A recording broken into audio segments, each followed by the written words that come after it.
السلام علیکم ورحمۃ اللہ وبرکاتہ۔ بسم اللہ الرحمن الرحیم۔ اذن للذین یقاتلون بانہم ظلموا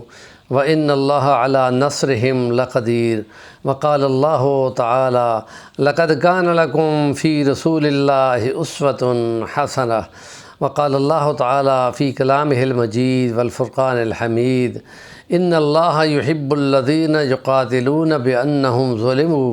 وَإِنَّ اللَّهَ عَلَى نَصْرِهِمْ لَقَدِيرٌ۔ قال النبی صلی اللہ علیہ وسلم الحرب خدعہ۔ صدق اللہ العظیم۔ سیرت نبوی صلی اللہ علیہ وسلم ربیع الاول کے حوالے سے نبی کریم صلی اللہ علیہ وسلم کی جو شان ہے، جو تورات، انجیل، زبور، صحائف موسیٰ، صحائف ابراہیم میں لکھی ہوئی ہے،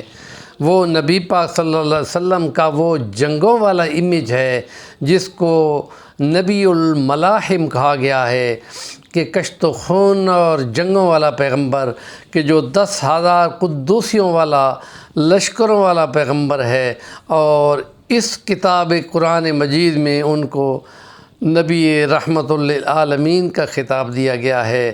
اور اس میں کہ یہ اجازت دی جاتی ہے کہ ان پر جب ظلم ہوتا ہے تو وہ لڑائی کر سکتے ہیں۔ یہ ہجرت کے بعد حکم آیا تھا، 13 سال مکہ کے اس میں بالکل حکم نہیں آیا، وہاں صبر کا حکم تھا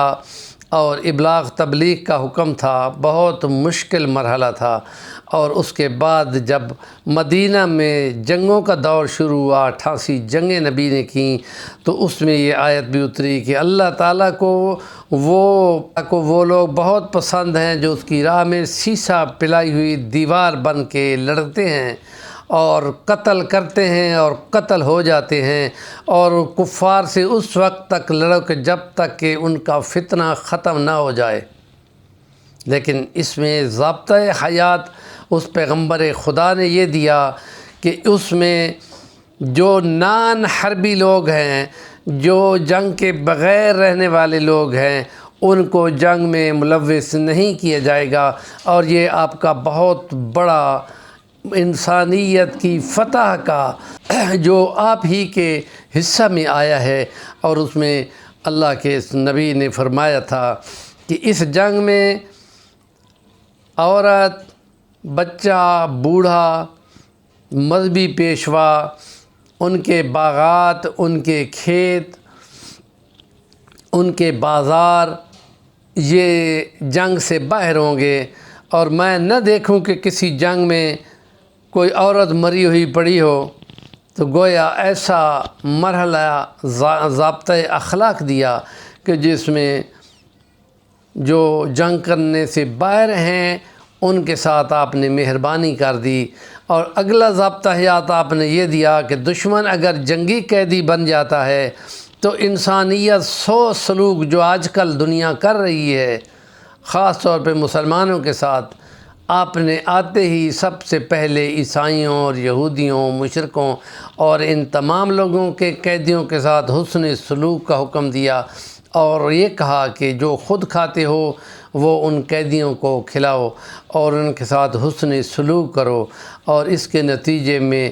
ان مجبور ہو کے دیکھنے والوں کو اسلام کا چہرہ بہت ہی مستحسن اور اچھا نظر آیا،